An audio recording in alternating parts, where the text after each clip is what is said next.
Bismillah, Assalamualaikum warahmatullahi wabarakatuh.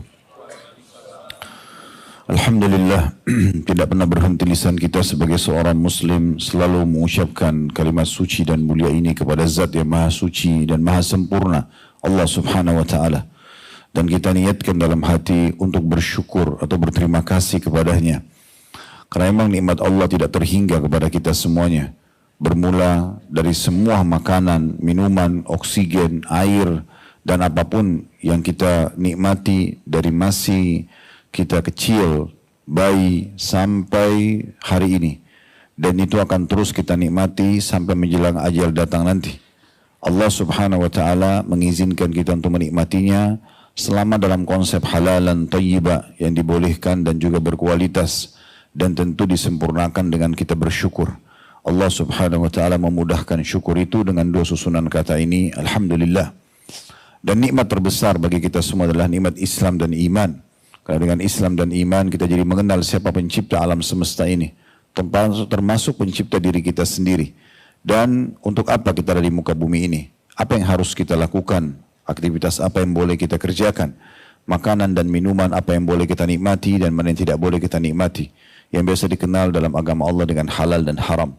Dan saya yakin kita semua kumpul di sini tidak lain kecuali memang untuk lebih mendalami agama Allah subhanahu wa ta'ala. Sehingga keislaman kita jauh lebih dalam dan iman kita juga jauh lebih kuat. Dan ini sebuah nikmat yang sangat besar. Dan Allah perintahkan kita mempertahankan nikmat terbesar ini sampai wafat nanti.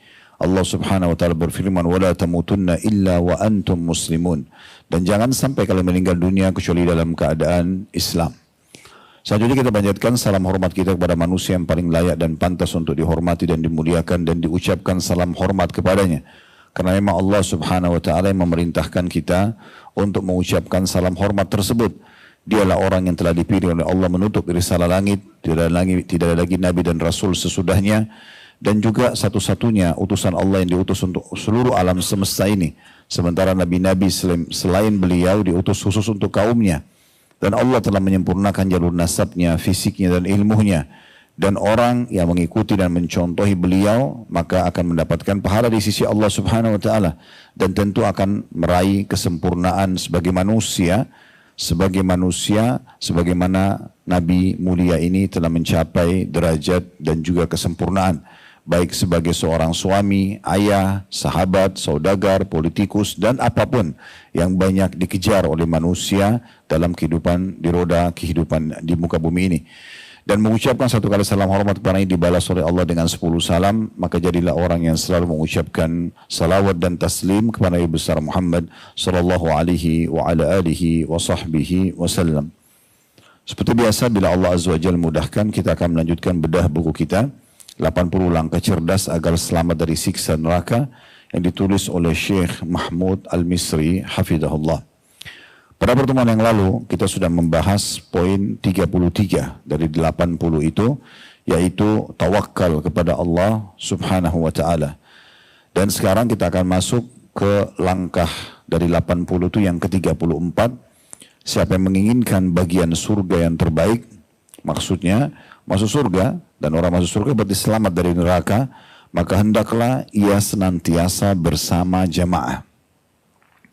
Nanti seperti biasa kita akan baca dulu dalil, kemudian kita akan masuk panjang lebar dalam syarah atau penjelasan agar Bapak Ibu lebih faham apa yang dimaksud oleh penulis dengan kata-kata senantiasa bersama jamaah. Beranjak daripada hadis Nabi SAW, dan hadis ini ada footnote di situ nomor 47 diriwayatkan Ahmad dan Tirmidzi. Kata Nabi SAW, alaikum bil jama'ati wa iyyakum wal furqata fa inna syaitana ma'al wahidi wa huwa minal ithnaini ab'ad. Man arada bahbuha atau buhbuhatal jannati falyalzamil jama'ah. Tetaplah bersama jamaah dan jangan terpecah belah. Karena syaitan itu bersama satu orang atau dia lebih jauh dari dua orang. Atau dia akan jauh dari dua orang. Siapa yang menginginkan bagian tengah surga, masuk surga dan mendapatkan istana di sana, maka hendaklah ia senantiasa bersama jamaah. Kata Syekh Mahmud hafidhahullah, Namun ini bukan berarti engkau harus bergabung dengan salah satu kelompok-kelompok kaum muslimin yang ada saat ini. Akan tetapi, hendaklah kamu selalu mendekat kepada para ulama yang menegakkan Islam. Dan kamu menjalani kehidupanmu bersama saudara-saudaramu yang saleh, yang berjalan di atas manhaj salafus saleh. Mereka akan membantumu untuk mentaati Allah Subhanahu wa taala. Karena serigala di sini diibaratkan serigala adalah syaitan, hanya akan memangsa domba yang menjauh dari kawanannya, atau akan memangsa orang-orang agar masuk ke neraka bersama dia bagi yang lepas dari komunitas orang-orang saleh. Hadits ini teman-teman sekalian memiliki beberapa faedah yang bisa kita ambil dulu. Yang pertama adanya perintah wajib untuk bersama dengan jamaah kaum muslimin di sini ya. Nanti akan kita jelaskan panjang lebar makna jamaah itu insya Allah. Kemudian yang kedua larangan untuk berpecah belah, saling bermusuhan ya. Kemudian yang ketiga bahwasanya syaitan akan selalu bersama orang-orang yang lalai, yang jauh dari komunitas yang baik, komunitas saleh. Karena kita kalau pakai baju koko misalnya atau pakai busana muslim, lebih tepatnya laki-laki dan perempuan, kalau kita sendirian biasanya masih ada rasa risih. Tapi kalau sudah berdua itu berbeda. Bertiga lebih kuat lagi. Bersepuluh lebih kuat lagi. Maka itu yang dimaksudkan. Maka syaitan akan selalu berusaha menggoda orang yang jauh dari komunitas yang baik, yang dekat dengan Allah Subhanahu wa taala. Pelajaran terakhir, siapapun yang selalu bersama dengan komunitas yang baik itu, maka dia akan dijamin masuk ke dalam surga. Ini kurang lebih gambaran yang ditulis oleh Syekh Mahmud Hafidahullah, dan kita akan masuk ke syarah lebih jauh dan lebih panjang berhubungan dengan masalah ini. Dan insya Allah kedepannya nanti kita akan masuk di poin ke-35 masalah ridho kepada qada Allah. Namun sebelumnya, bagi teman-teman yang pegang bukunya, kita sedang baca halaman 56 dan 57. Di halaman 55-nya, kalau kita review kembali ke poin nomor 33 yang lalu tawakal, ada sebuah hadis juga di situ disebutkan di halaman 55 ya. Nabi SAW bersabda dalam Sahihain, "Uridat aliyal umam." Diperlihatkan kepadaku umat-umat titik-titik, maksudnya mesti lanjutan hadisnya, "Faidatu sawadun azim." Maka pada saat itu aku diperlihatkan satu kelompok yang sangat banyak, banyaknya berwarna hitam. Faqila li, dikatakan kepadaku, hadi ummatuka wa ma'ahum sab'una alfan yadkhuluna jannata bighairi hisabin wala adab. Ini adalah golongan umatmu dan di antara mereka ada 70.000 yang akan masuk surga tanpa hisab dan tanpa siksaan. Ini tentu hadis sudah kita jelaskan pada pertemuan yang lalu. Namun istilah sawadul azim atau sawadul a'zam dalam hadis ini dengan hadis yang tadi kita bacakan di dalam bahasan kita al-jamaah itu kurang lebih semakna. Baik, kita akan coba jelaskan lebih dalam teman-teman sekalian agar bisa difahami apa yang dimaksudkan oleh al-jamaah di sini. Karena banyak di antara kaum muslimin yang salah faham. Mereka berpikir sabda Nabi SAW, bergabunglah dengan jamaah berarti cari komunitas yang paling banyak pengikutnya. Sehingga kalau paling banyak pengikutnya dari kaum muslimin, mau mereka ada salahnya, mau ada kelirunya, mau ada bertolak belakang dengan perintah-perintah dan sunnah-sunnah Nabi SAW, berarti itu yang paling benar. Nah, ini pemahaman yang harus kita luruskan. Jadi apa makna jamaah sebenarnya di sini? Kita akan coba teman-teman sekalian mengangkat dulu beberapa hadis-hadis Nabi SAW yang menyinggung tentang al-jamaah itu. Tadi di buku kita disebutkan satu saja. Saya coba angkat beberapa riwayat, di antaranya adalah riwayat yang disebutkan oleh Abu Daud dan dihasankan oleh Syekh Albani. Sabda Nabi SAW, "Ala inna man qablakum min ahli kitab iftaraku ala 72 millah, wa inna hadhil millata sataftariku ala 73, 72 fil nar, wa wahidatun fil jannah, wa hiyal jama'ah." Ketahuilah bahwasanya umat sebelum kalian dari ahli kitab, Yahudi dan Nasrani, akan terpecah belah menjadi 72 golongan. Dan umatku ini akan berpecah menjadi 73 golongan. Jadi umat ini akan lebih banyak kelompok-kelompoknya dibandingkan Yahudi dan Nasrani, 73. Lalu apa kata Nabi SAW? Golongan-golongan yang 73 itu, 72-nya akan masuk neraka. Maknanya masuk neraka dulu, dibersihkan dosanya, baru nanti masuk ke dalam surga. Mereka tidak kufur.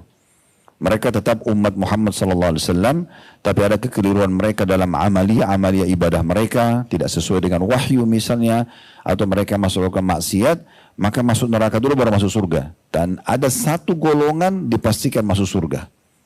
Mereka tidak akan melalui neraka dulu. Dari 73 umat yang terpecah ini, hanya satu yang masuk duluan ke surga. Ini semua sama-sama umat Muhammad SAW. Lalu kata Nabi SAW, mereka adalah al-jamaah. Berarti sudah ada lafaz al-jamaah di sini ya. Kita belum jelaskan nih. Baru saya datangkan dulu dalil tentang jamaah. Hadis yang lain yang menyinggung tentang masalah jamaah. Hadis yang ketiga maksudnya adalah kalau kita tadi hitung yang di buku kita satu. Yang menggunakan lafaz jamaah hadis yang disebutkan oleh Tirmidzi dan dikatakan hasan sahih. Kata Nabi SAW, alaikum bil jamaah wa iyyakum wal furqa fa inna syaitana ma'al wahid wa huwa ma'al itsnaini ab'ad wa man arada bahbuhatil jannah falyulzim jamaah. Lalu ini sebenarnya mirip dengan lafaz hadis tadi yang diangkat, tapi ada tambahannya, man sarrathu hasanatuhu wa sa'athu sayyi'atuhu fadzalikumul mu'min. Berpegang teguhlah pada al-jamaah.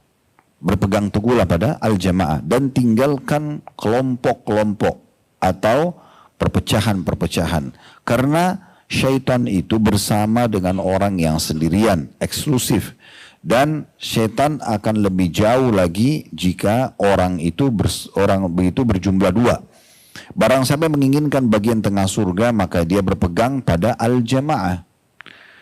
Barang siapa yang merasa senang bila melakukan amal soleh dan hatinya sumpek dan sedih bila melakukan maksiat, maka itulah tanda-tanda orang yang beriman. Dari hadis ini dua kali disebutkan al-jamaah. Di awalnya alaikum bil jamaah dan di bagian terakhirnya. Hadis selanjutnya, hadis yang disebutkan oleh As-Suyuti dalam Al-Jami' As-Saghir dan disahihkan oleh Syekh Albani, sabda Nabi SAW, satakunu ba'di hanatun wa hanat. Faman ra'aitumuhu farakal jama'a wa yuridu an yafruka an yufarrika amral ummati Muhammadin kainan man kan faqtuluhu. Fa inna yadullahi ma'al jama'a wa inna syaitana ma'a man farakal jama'a yarqud.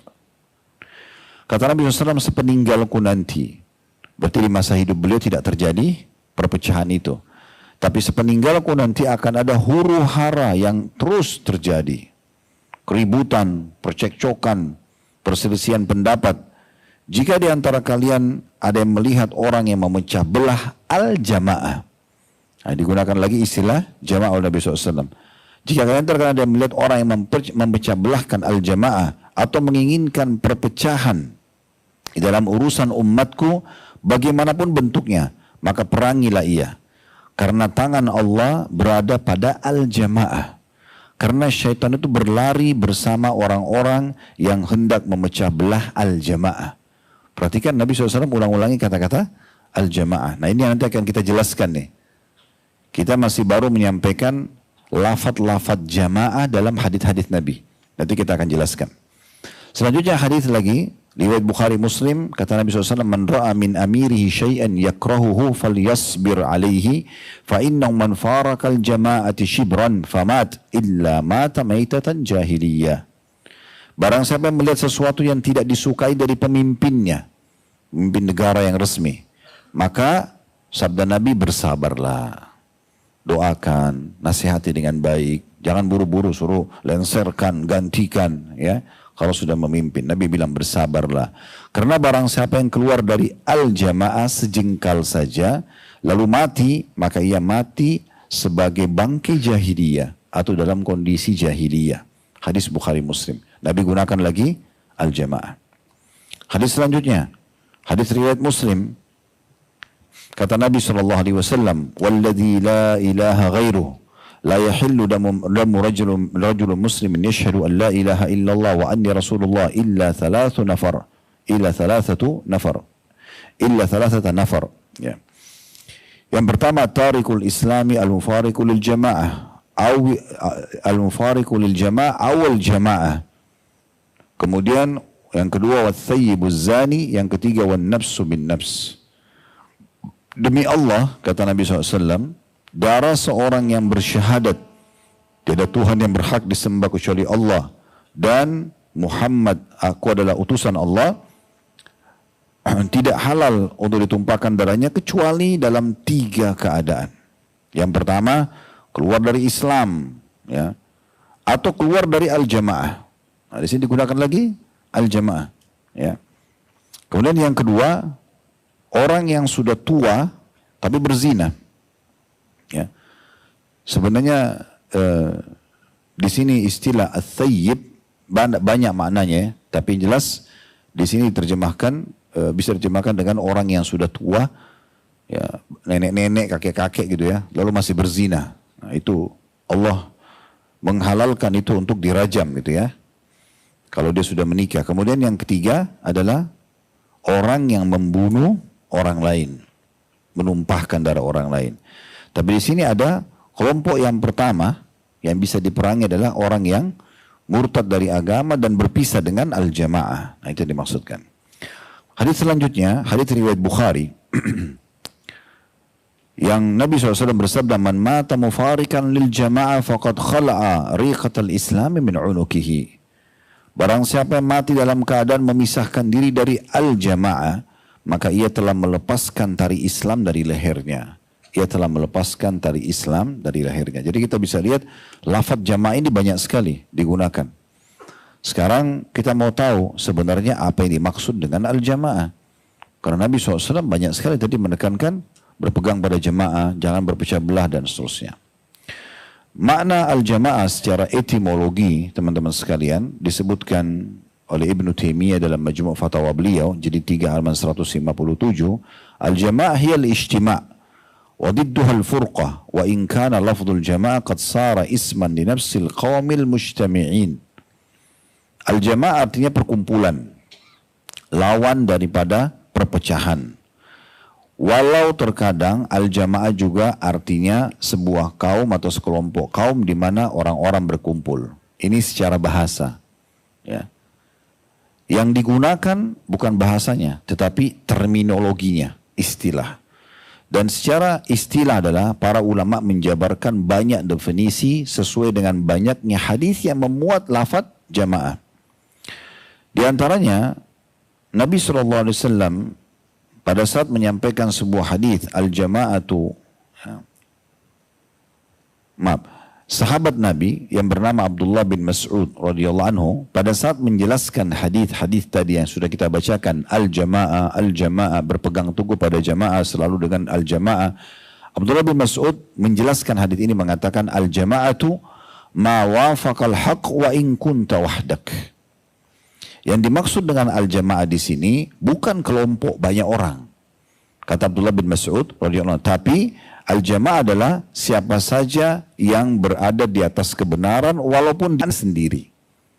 Walaupun dia sendiri. Berarti makna al-jamaah bukan yang kita fahami sholat berjamaah berarti rame-rame. Ya. Bukan itu yang dimaksudkan dalam hadis. Tapi yang dimaksud adalah orang yang berpegang teguh pada kebenaran walaupun dia sendiri. Maka dia dianggap al-jamaah.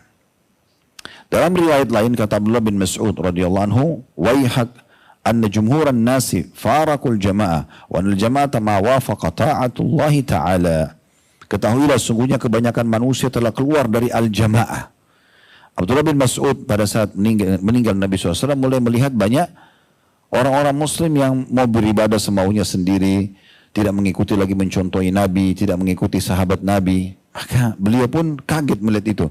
Lalu beliau mengatakan, ya, sesungguhnya kebanyakan manusia telah keluar dari al-jamaah. Berarti apa yang beliau inginkan dengan jamaah? Beliau mengatakan, dan al-jamaah adalah yang sesuai dengan ketaatan kepada Allah Ta'ala. Jadi padahal orang sendiri, tapi kalau dia di atas kebenaran, berpegang teguh pada ajaran Allah dan Rasulnya, maka dianggap dia al-jamaah. Dia kelompok yang selamat. Nah gitu. Ya. Ini perkataan Abdullah bin Mas'ud radhiyallahu anhu, dan ini dinukil dalam kitab Ighathatul Lahfan di jilid 1 halaman 70. Ibnu Hajar al-Asqalani rahimahullah menukil penjelasan Imam At-Tabari. Ibnu Hajar meninggal 852 Hijriah. dia menukil perkataan Imam At-Tabari yang wafat sekitar 500 tahun sebelum beliau. Jadi 310 wafatnya. Ia menjelaskan tentang apa yang dimaksud dengan al-jamaah. Kurang lebih saya langsung terjemahkan saja karena cukup panjang bahasa Arabnya. At-Tabari berkata, permasalahan ini ya, makna daripada wajib berpegang pada al-jamaah dan makna al-jamaah diperselisihkan oleh para ulama. Sebagian ulama berpendapat ya, hukumnya wajib.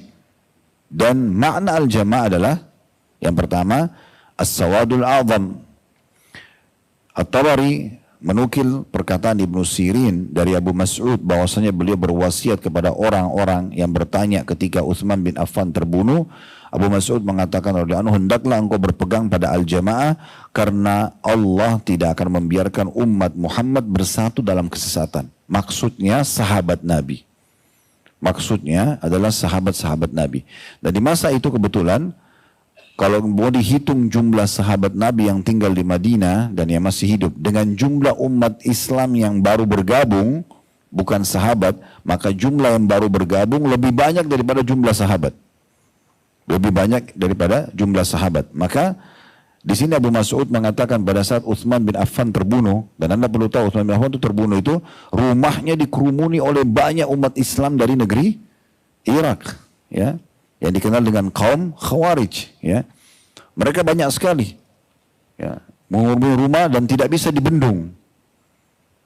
Serta juga waktu Ali bin Abi Thalib datang mendekati Utsman sambil mengatakan, wahai Amir Mukminin, kalau Anda perintahkan kami akan memerangi mereka.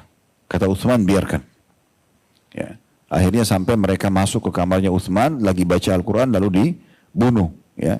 Waktu terbunuh sudah mulai simpang siur. Sebenarnya yang benar siapa? Utsman atau pembunuhnya? Karena yang membunuh banyak sekali jumlahnya. Maka Abu Mas'ud mengatakan bahwasanya yang benar adalah al-jamaah itu umat Muhammad atau kalangan sahabat yang Allah tidak akan membiarkan mereka bersatu pada kesesatan. Ya. Sebagian ulama juga berpendapat maknanya adalah ya, khusus sahabat ya, dan tidak termasuk orang setelah mereka. Itu mirip dengan pendapat yang pertama. Ya. Kemudian yang ketiga adalah sebagian ulama berpendapat maknanya adalah para ulama.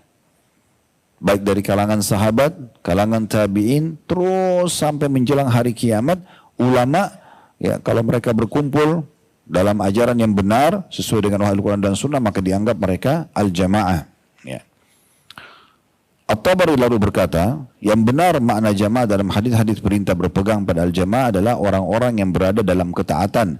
Mereka berkumpul dalam kepemimpinan dan persatuan. Barang siapa yang mengingkari ya, terhadap pemimpinnya, dia menganggap tidak wajib mentaati pemimpin, maka ia telah keluar dari al-jamaah.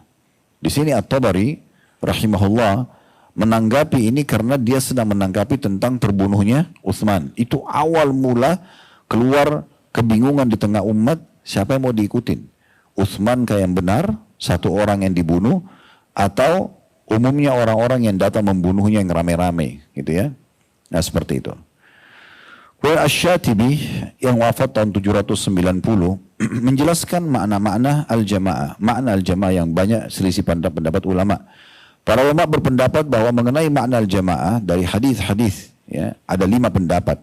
Yang pertama adalah as-sawadul a'zam dari umat Islam.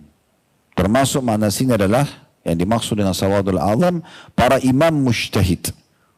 Ya, ulama-ulama yang sudah sampai pada level mujtahid.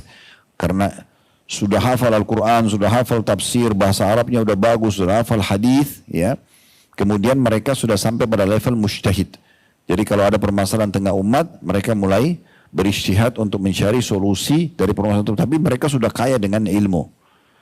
Serta ahli syariat, ya, sama juga ulama ahli syariat yang mengamalkan ilmunya. Adapun selain mereka, maka tidak bisa dimaksudkan dalam makna ini.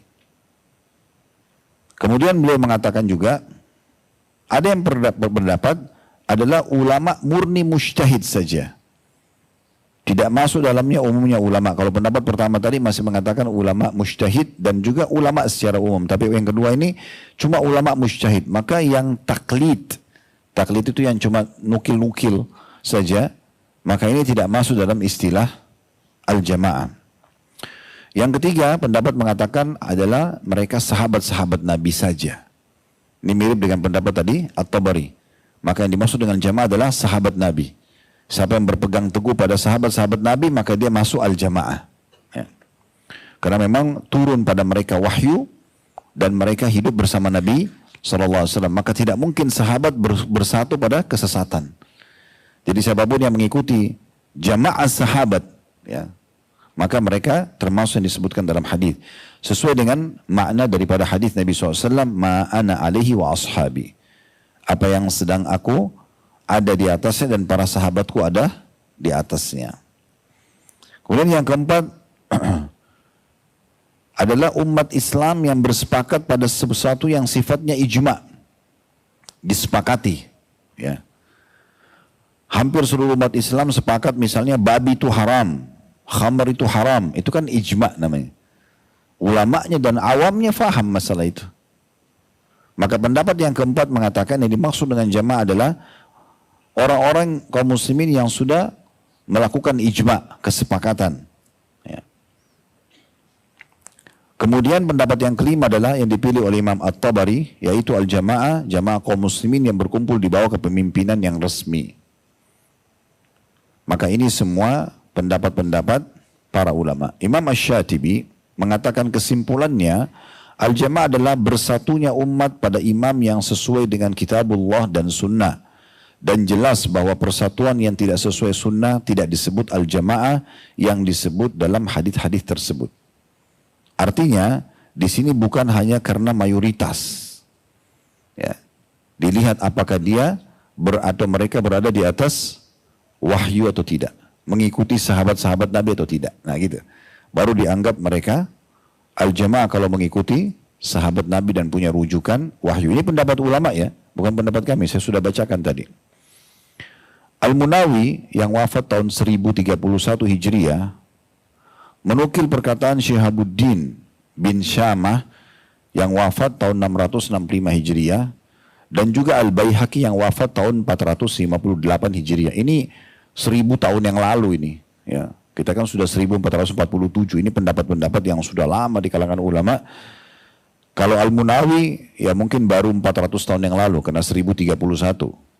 Tapi Syihabuddin yang wafat 665 ini berarti kurang lebih 800 yang lalu, dan Al-Baihaqi yang wafat di tahun 400-an, 458 Hijriah tepatnya, itu berarti sudah 1000 tahun yang lalu. Dinukil dari mereka perkataan al-jamaah ini. Abu Syamah berkata, ketika dalam hadis terdapat perintah berpegang pada al-jamaah, yang dimaksud adalah berpegang pada al-jamaah yang berpegang pada kebenaran dan menjadi pengikut kebenaran, walaupun karena itu hanya sedikit jumlahnya dan orang-orang yang menyimpang dari kebenaran banyak jumlahnya. Maksud Abu Syamah adalah bahwa kebenaran itu adalah mengikuti pemahaman para sahabat Nabi, bukan melihat banyak jumlah. Ini pada orang-orang yang datang setelah para sahabat. Al-Baihaqi berkata, ketika al-jamaah telah bobrok, maka hendaknya engkau berpegang pada pemahaman yang terdahulu para sahabat, walaupun engkau sendirian, maka engkau adalah al-jamaah. Ya, jadi ingat ya, ini penting. Karena banyak orang pahamnya al-jamaah berarti yang banyak pengikutnya. Walaupun sesat, walaupun ajarannya tidak sesuai dengan syariat atau wahyu. Padahal keliru. Kita kalaupun sendirian di satu komunitas, semuanya orang-orang itu berpegang tidak ada di atas pemahaman Al-Quran dan Sunnah, pemahaman sahabat, maka ini tidak dianggap jamaah walaupun jumlah mereka banyak. Ya. Ini perkataan-perkataan para ulama berhubungan dengan masalah ini tentunya ya. Kemudian teman-teman sekalian, ada banyak dalil yang perlu kita garis bawahi berhubungan dengan masalah pemahaman yang baru kita sampaikan tadi.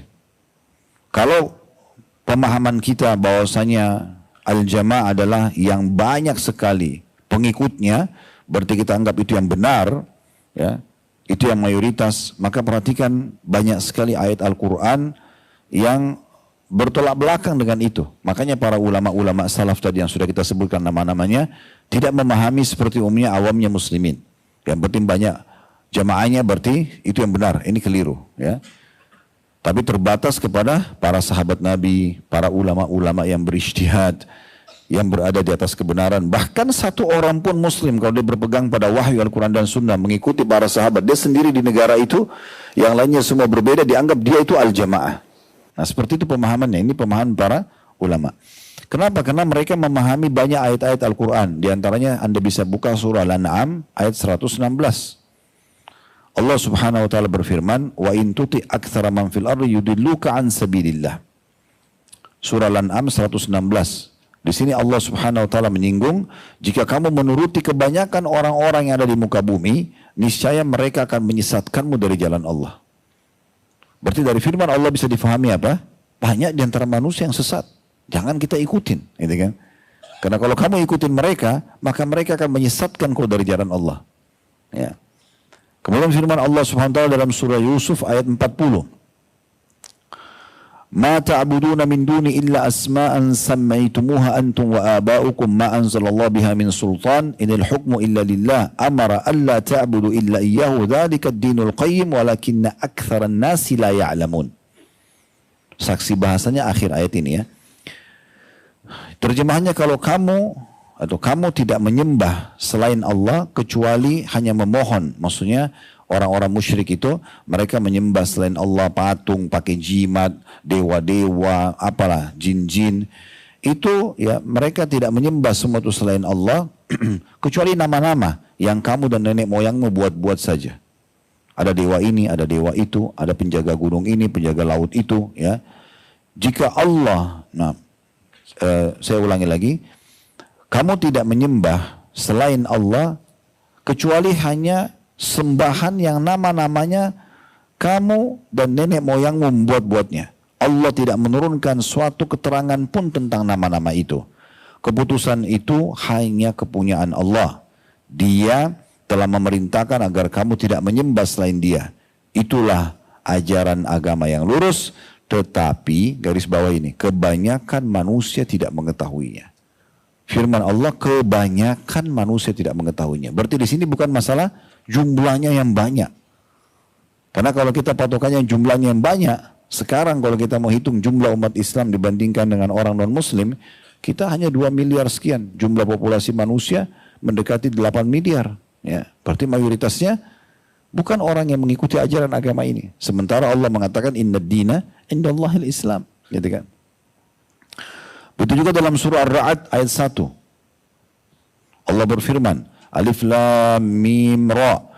Tilka ayatul kitabi walladhi unzila ilaika min rabbikal haqqu walakinna aktsaran nasi la yu'minun. Alif Lam Mim Ra, surah Ar-Ra'd ayat 1. Ini adalah ayat-ayat Alkitab atau Al-Quran. Dan kitab yang diturunkan kepadamu dari Tuhanmu itu adalah benar, Al-Quran. Akan tetapi, kebanyakan manusia tidak beriman. Kebanyakan manusia. Mayoritasnya. Jadi bukan masalah mayoritas jumlahnya. Ya. Begitu juga surah Yusuf ayat 103. Allah mengatakan, وَمَا أَكْثَرُ النَّاسِ وَلَوْ حَرَصْتَ بِالْمُؤْمِنِينَ. Dan kebanyakan manusia tidak mau beriman. Walaupun kau hai Muhammad sangat menginginkannya.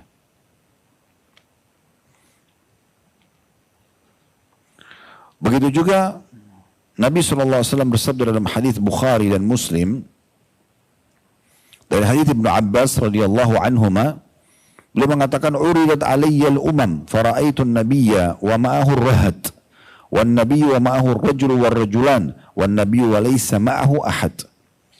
Diperlihatkan kepadaku, kata Nabi SAW, umat manusia seluruhnya, maksudnya nanti akan dibangkitkan pada hari kiamat. Walaupun belum hari kebangkitan, Nabi Muhammad SAW sudah diperlihatkan hari kebangkitan itu, ya, diperlihatkan. Maka dikatakan diperlihatkan kepadaku umat-umat manusia dibangkitkan, maka aku pun melihat ada nabi yang memiliki pengikut sekelompok kecil dari manusia. Mayoritas umat mereka binasa. Ya, kalau kita ikuti kisah Nabi Nuh alaihissalam, yang naik di kapal berapa orang? Mayoritasnya kafir. Ya, berarti bukan masalah mayoritasnya di situ ya. Kaumnya Nabi Lut, kaumnya Nabi Shu'aib, yang beriman itu sedikit sekali. Kebanyakan mereka memang membangkang. Jadi bukan masalah mayoritasnya itu. Lalu kata beliau, dan ada nabi yang memiliki pengikut cuma 2 orang. Dan ada nabi yang datang hari kiamat tidak ada pengikutnya satupun. Sendirian dia. Semua umatnya kafir, maka Allah binasakan. Cuma nabi itu yang selamat. Tapi memang tidak disebutkan siapa namanya. Ini hadis Bukhari Muslim. Dan kalau Bapak Ibu sudah tahu, alhamdulillah. Kalau belum tahu, jumlah nabi-nabi yang Allah utus adalah 124.000 orang. 124.000 orang. Di antaranya 315 rasul. Dalam athar yang lain 313 rasul. Ya. Yang Anda punya kewajiban menghafal namanya, mengetahui kisah-kisahnya, itu adalah 25 nabi dan rasul yang disebutkan langsung namanya dalam Al-Quran. Artinya, kalau 124.000 dikurangi 25, masih ada 123.900 ya, 76 nabi yang kita belum tahu kisahnya. Makanya Nabi SAW mengatakan, ada nabi-nabi diperlihatkan untukku hari kiamat, datang cuma dua pengikutnya. Ada yang cuma satu pengikutnya, ada yang tidak ada pengikutnya. Sendirian dia selamat. Seperti itulah. Dan juga sabda Nabi SAW dalam riwayat Muslim, badal Islamu ghariban wa sayudu ghariban wa sayudu kama bada' ghariban fatuba lil ghuraba. Islam itu awalnya asing di Mekah. Apa ini Muhammad? Abu Jahal, Abu Lahab, Umayyah bin Khalaf, Syaibah, Walid, semua tokoh-tokoh Mekah. Kau ini apa Muhammad? Sudah gila, penyihir, pendusta, gitu ya. Padahal Nabi ajak kebaikan. Kalian yakin gak ini Ka'bah rumahnya Allah? Tahu. Siapa yang ciptakan lagi rumahnya Allah? Terus kenapa sembah berhala-berhala ini? Urusan kami, ini warasan dari nenek moyang kami. Mereka bilang begitu kepada Nabi SAW. Nabi mengatakan di awal Islam dulu di Mekah dianggap asing. Dan nanti akan kembali asing nanti. Di akhir zaman. Orang kalau, kayak di kita sekarang di akhir zaman. Kalau makin dekat dengan agama, makin mengikuti sunnah Nabi. Ini garis keras.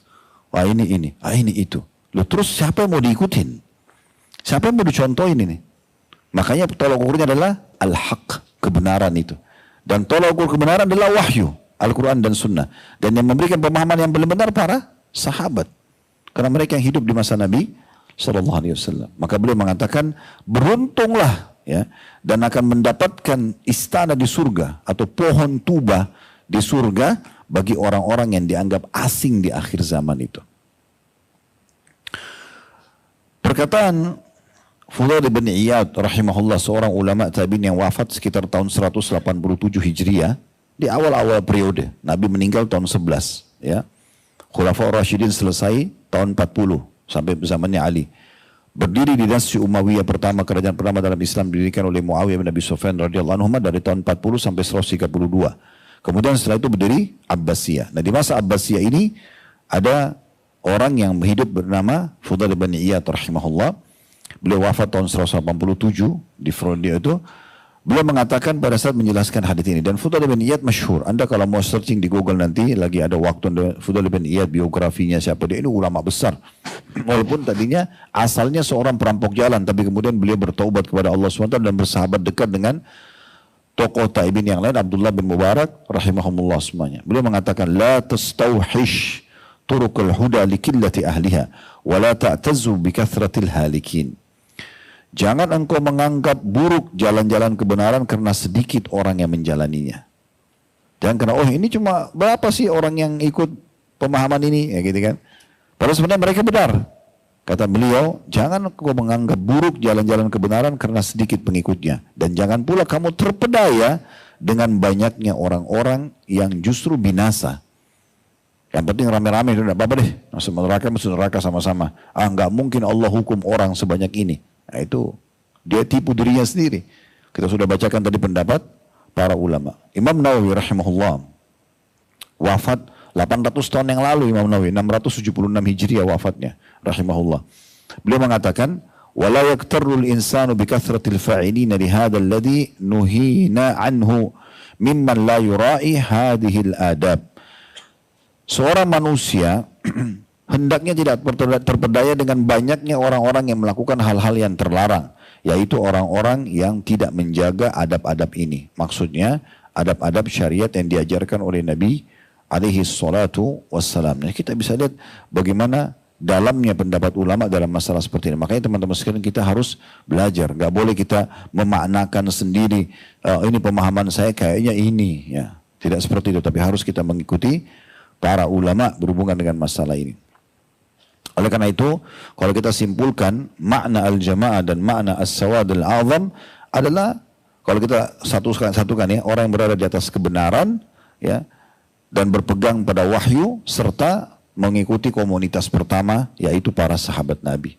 Nah, ini yang dimaksud dengan makna daripada al-jamaah. Begitu juga dengan as-sawad al-azam, atau ya orang-orang yang berkumpul di atas kebenaran yang diistilahkan dengan sawadul azam, jumlah mereka ya ada, ya komunitasnya ada, ya, dan dianggap dengan berwarna hitam karena mereka itu agung, ya, mulia, berpegang teguh, dan juga jumlahnya ada, ya.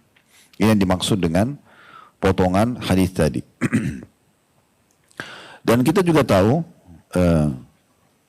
surah An-Nur menjelaskan kepada kita ayat 54, ya.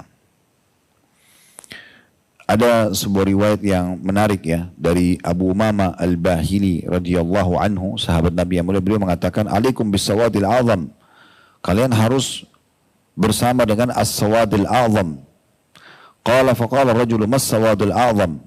فنادى أبو أمامة هذه الآية التي في سورة النور فإن تولوا فإنما عليه ما حمل وعليكم ما حملتم. Maka ada seorang mengatakan, apa yang Anda maksudkan dengan sawadil a'zam? Karena ini kalau terlihat secara bahasa orang yang banyak, gitu kan? Karena banyaknya sampai berwarna hitam. Sebagian ulama bahasa mengatakan karena rambut mereka semua berwarna hitam, dan kalau berkumpul maka kita lihatnya seperti komunitas yang ramai hitam gitu ya. Maka Abu Umamah radhiyallahu anhu, sahabat Nabi ini ya, beliau mengatakan itu sejalan dengan firman Allah dalam surah An-Nur ayat 54. Lengkap ayatnya, Qul ati'ullaha wa ati'ur rasula fa in tawallaw fa innama alaihi ma hummila wa alaikum ma hummiltum wa in tuti'uhu tahtadu wa ma 'alar rasuli illa al-balagul mubin. Katakanlah hai Muhammad, taatilah Allah dan taatlah atau taatilah Rasul. Itu pondasi dasarnya.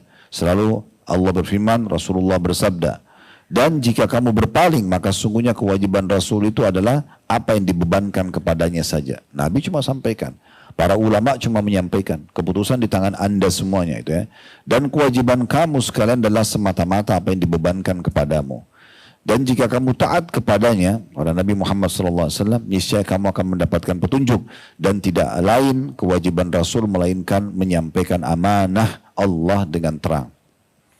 Jadi kalau kita ada di sini, Abu Umamah radhiyallahu anhu, sahabat Nabi ini mengisyaratkan makna as-sawadil a'zam adalah orang-orang yang taat kepada Allah dan Rasulnya, atau dengan kata lain pengikut kebenaran, bukan karena jumlahnya, Muhammad bin Aslam At-Tusi wafat, ini juga wafatnya sudah lama sekali, tahun 242 Hijriah, kita 1404, jadi ini 1200 tahun yang lalu ulama ini wafat. Beliau mengatakan, alaikum bittiba'is sawadil a'zam. Kalian harus ya berpegang pada as-sawadil a'zam. Qalu lahu, manis sawadil a'zam? Ditanya kepada beliau, siapa yang Anda masukkan dengan sawadil a'zam? Orang yang ada komunitasnya gitu ya. Qala huwa rajulul alim aw rajulani al-mutamassikani bi sunnati Rasulillah sallallahu alaihi wasallam wa tariqihi. Ketahuilah as-sawadil azam, kalau secara etimologi berarti kelompok yang banyak ya. Tapi secara terminologi bukan begitu, mirip dengan makna al-jamaah tadi. Walaupun 1-2 orang tapi berpegang teguh pada kebenaran, itu dimaksud dengan sawadil azam. Waktu ditanya kepada beliau, sekali lagi ini yang sampaikan adalah Muhammad bin Aslam At-Tusi, wafat tahun 240 Hijriah, 1200 tahun yang lalu. Berarti beliau dekat sekali dengan masa sahabat dan masa Nabi SAW itu ya. Beliau mengatakan berpegang pada sawadil azam. Orang-orang bertanya, siapa sawadil azam? Beliau mengatakan, ia adalah seorang atau 2 orang yang berilmu, yang berpegang teguh pada sunnah Rasulullah SAW dan mengikuti jejak dan jalan beliau. Lalu dikatakan oleh beliau, walaysa al-murad bihi mutlaqul muslimin. Dan bukan dimaksud adalah mutlak, secara mutlak seluruh umat Islam, yang penting banyak. Gitu kan? Bukan itu yang dimaksud. Faman kana min hadaini ar-rajulaini aw ar-rajul wa taba'ahu fa huwa al-jama'ah wa man khalafa faqad khalafa ahlul jama'ah. Kata beliau, barang siapa yang berpegang teguh pada seseorang atau dua orang tadi yang mengikuti sunnah Nabi SAW, maka dia dianggap al-jamaah. Dan barang siapa yang menyelisihi mereka walaupun satu atau dua orang, maka ia telah menyelisihi ahlul jamaah. Disebutkan dan dinukil dalam kitab At-Tabaqatul Kubra, ya. Lisya'rani, ini nama orangnya, Sya'rani, jadi 1 halaman 54. Ini termasuk poin yang penting untuk kita garis bawahi. Muhammad bin Aslam, tadi sempat kita sebutkan namanya beliau, ya, yang wafat tadi sudah kita sebutkan juga tahunnya, dan didukung oleh pendapat seorang alim ulama, gurunya Imam Bukhari, Ishaq bin Rahawai, rahimahullah. Ini wafat juga tahun 238 Hijriah. Jadi ini orang-orang klasik semua nih, ya, yang memang lebih dekat dengan masa Nabi, mereka lebih faham. Ishaq bin Rahawai mengatakan tentang makna as-sawadil azam. Qala rajul, ya Aba Yaqub, manis sawadil azam? Ditanyakan, wahai ayahnya Yaqub, julukannya, ya, Ishaq bin Rahawai. Siapa itu sawadil azam? Maka dikatakan, beliau mengatakan, qala Muhammad bin Aslam, ya. Maka orang-orang mengatakan Muhammad bin Aslam, ya. Maksudnya Ishaq bin Rahawai mengatakan Sawadil Azam. Ini kalau tadi terlihat berarti komunitas yang ramai gitu ya. Tapi secara terminologi bukan itu yang bergambar pada kebenaran. Maka kata Ishaq bin Rahawai, Muhammad bin Aslam. Sawadil Azam beliau terjemahkan dengan satu orang, Muhammad bin Aslam, gitu kan. Kemudian beliau mengatakan waman tabi'ah, dan siapa yang mengikuti Muhammad bin Aslam, karena Muhammad bin Aslam ini terkenal sekali berpegang teguh sekali sama sunnah Nabi sallallahu alaihi wasallam. Thumma qala Ishaq, lam asma' aliman mundu 50 sana kana ashaddu tamassukan bi atharin Nabi sallallahu alaihi wasallam min Muhammad bin Aslam.